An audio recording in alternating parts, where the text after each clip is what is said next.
Hey, John with Ocean Breeze's Home Inspections.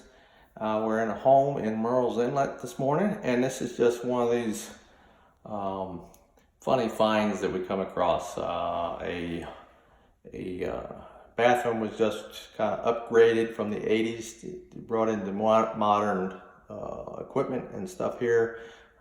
New bath, new sink, new sinks, new toilets, new showers, and everything's functioning. However, you can tell a professional didn't do this because this is one of these things where we notice the valves on this side of the sink turn that way.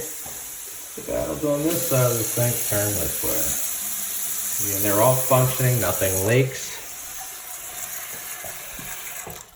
But it obviously screams a pro didn't do the job.